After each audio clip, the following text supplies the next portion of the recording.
মেদিনীপুর নামে এক গ্রামে থাকত তিন ভাই। বিয়ের পর তিন ভাই তিন বউয়ের সাথে খুবই হাসি খুশিতে থাকছিল। কিন্তু কথায় আছে না, সুখ সবসময় একভাবে থাকে না। কি হয়েছে বুঝতে পারছ না? তাহলে চলো গল্পটি প্রথম থেকে শুরু করি। মেদিনীপুর নামে এক গ্রাম ছিল। সেই গ্রামটি অনেক সুন্দর এবং প্রকৃতিতে ভরা। সেই গ্রামেই থাকত তিন ভাই। বড় ভাইটি ছিল খুবই শান্ত স্বভাবের, মেজ ভাইটি ছিল চালাক এবং চতুর, ছোট ভাইটি ছিল হিংসুটে স্বভাবের।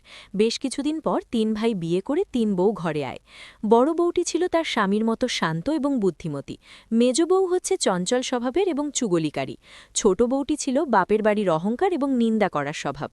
বড় ভাইয়ের ছিল ছোট্ট একটি দোকান। মেজ ভাই এবং ছোট ভাই শহরে চাকরি করত। একদিন মেজ ভাই এবং ছোট ভাই শহর থেকে বাড়িতে এলো।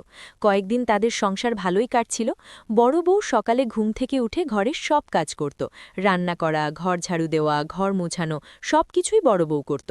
তার কষ্ট হলেও সে হাসি মুখে সব কাজ করত। মেজ বউ এবং ছোট বউ তাদের খুব মিল ছিল।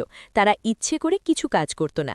একদিন বড় বউ সারা দিন সংসারের কাজ করে যখন ঘুমাচ্ছিল, তখন মেজ বউ এবং ছোট বউ তাকে ডাকতে লাগল, কি গো ওঠো, রান্না করো গিয়ে, আজকে আমরা উপোস থাকব।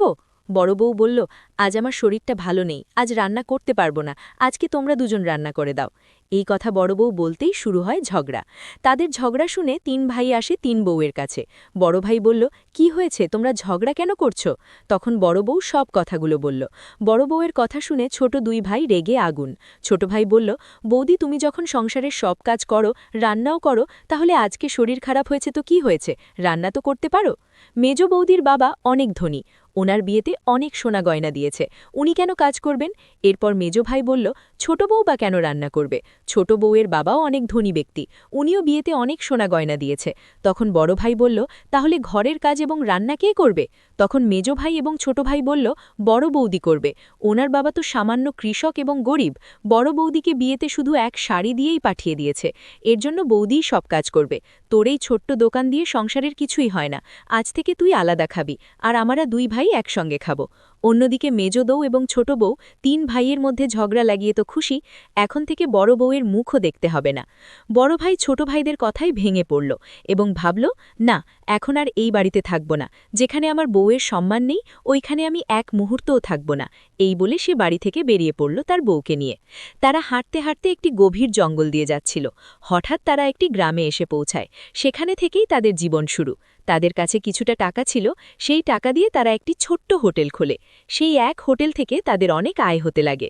ধীরে ধীরে তারা শহরে একটি জমি কেনে, সেখানে তাদের একটি হোটেল খোলে। সেখানে থেকে তাদের আরও বেশি আয় হতে লাগল।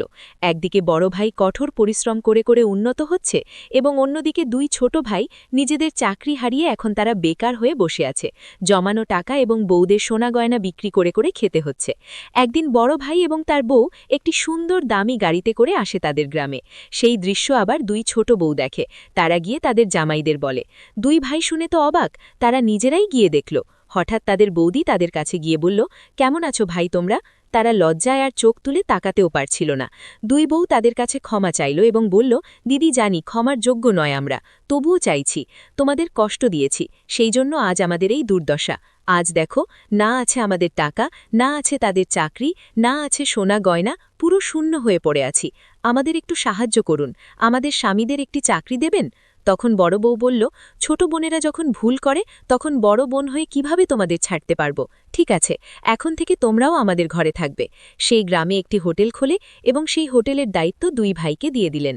এখন তাদের সংসারে অনেক আনন্দ এবং পুনরায় আমার তিন ভাই এবং তিন বউ একসঙ্গে থাকতে শুরু করল।